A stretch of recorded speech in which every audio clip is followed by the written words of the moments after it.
शांतिपूर्ण समुदाय, हम लिखते हैं ना अंग्रेजी में भी, पीसफुल कम्युनिटी। मीना कुमारी जी का एक गाना था, तेरी महफिल में दिल लगाकर हम भी देखेंगे। तो मुसलमानों की महफिल में दिल लगाकर नाजिया इलाही खान ने भी देखा, और जब देखा तो पाया कि हलाला ससुर के साथ बहू बिस्तर पर, आई एम सॉरी टू से, लेकिन मैं रॉ वर्ड ही यूज करती हूं। ससुर कर रहे हैं बहू का हलाला। और सनातन धर्म में मैंने कल देखा कि कैसे बहू बेटी की तरह खाना परोस रही थी। मुसलमानों की महफिल में दिल लगाकर मैंने भी देखा तो पाया पॉलीगेमी, एक मर्द और 4 सेक्स टॉय।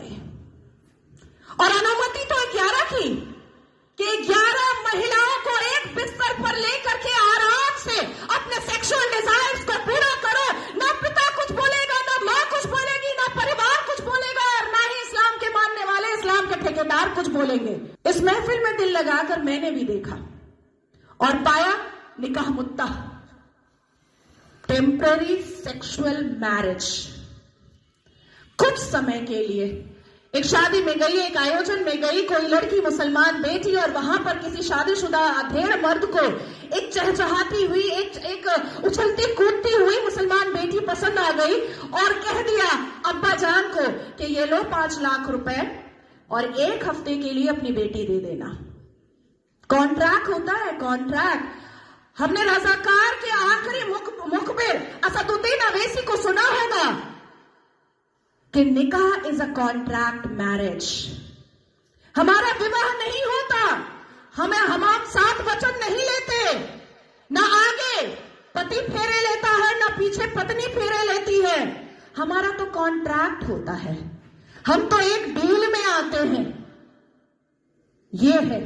तो इस महफिल में जब दिल लगाया और भीतर से, तो पाया कि निकाह मस्यार भी होता है। निकाह मस्यार कैसा होता है कि 1 लाख रुपए पर 1 महीना लड़की रहेगी, और सुबह किस वक्त कौन सा सूरज निकलेगा और शौहर छोड़ करके भाग जाएगा, पलटकर पूछना नहीं है, क्योंकि मस्यार निकाह में है कि तुम कहां भागे हो ये जानना नहीं है। तो मैं पूछना चाहती हूं कि अगर इस्लाम हमने रसूल का पैगाम है, अगर मुसलमान शांतिपूर्ण समुदाय है, तो चप्पल और पत्थर से मस्जिद अल्लाह का घर कैसे बचाते हो भैया?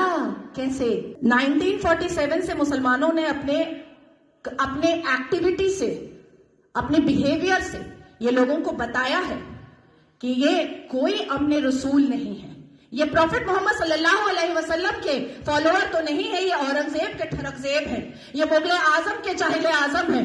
बस इतना ही है इनका परिचय, उसके अलावा इनका परिचय कुछ भी नहीं है। शिक्षा बोलो नहीं लेंगे, इंसान बनने बोलो नहीं बनेंगे, कुछ पढ़ने बोलो नहीं पढ़ेंगे, कुछ करने बोलो नहीं करेंगे, लेकिन रेप करने बोलो तुरंत करेंगे, लव जिहाद करने बोलो तुरंत करेंगे, बम गोली बारूद फेंकने बोलो तुरंत फेंकेंगे, आतंक मचाने बोलो तुरंत मचाएंगे। आखिर क्या है इस समुदाय में जो एक समुदाय पूरे दुनिया के सारे धर्म वालों को परेशान करके रखा है? आखिर क्या है राज उस आसमानी किताब का, उस अल कुरान का राज क्या है जो मदरसों के अंदर छुपकर पढ़ाया जाता है, जो मजार के अंदर छुपकर करवाया जाता है, जो मस्जिदों के अंदर छुपकर सुनाया जाता है, जो घरों के अंदर तरबियत और तालीम में बताया जाता है? क्या है उसका राज? क्यों कहते हैं मुसलमान घर में अंदर ही, जब बेटी छोटी सी होती है और बच्चा छोटा सा होता है, प्रसाद नहीं खाना हराम है, आप ही चले जाते हैं सवैयां खाने। हमें बताया जाता है प्रसाद नहीं खाना हराम है, हमें बताया जाता है मंदिर के सामने खड़े नहीं होना, अल्लाह नाराज हो जाएगा, हमें बताया जाता है कि हिंदुओं के घर का पानी ना पीना, अल्लाह नाराज हो जाएगा, हमें बताया जाता है कि अपने जीवन साथी के लिए हिंदुओं को कभी मत चुनना, नहीं तो घर से, परिवार से बेदखल कर दी जाओगी। क्या है राज? उस राज को खोलना चाहिए। मैं जानती हूं कि सनातन धर्म के लोग जिस हिसाब से अपने रामायण, महाभारत, श्रीमद् भगवद गीता को पढ़ते हैं, उनके अंदर शांति होती है, उनके अंदर इंसानियत होती है, उनके अंदर माफी की तलबगारी होती है, मैं जानती हूं। लेकिन जिस गली जाना नहीं है उसका पता पूछना पड़ेगा, अपनी बेटियों को समझाना पड़ेगा कि कोई अब्दुल अच्छा नहीं है। अपनी बेटियों को बुझाना पड़ेगा कि शाहरुख खान ने गौरी खान से शादी तो की है, पर हर रेड़ी वाला, हर संतरे वाला, हर नींबू वाला, हर अचार वाला, हर पंचर वाला शाहरुख खान नहीं होता।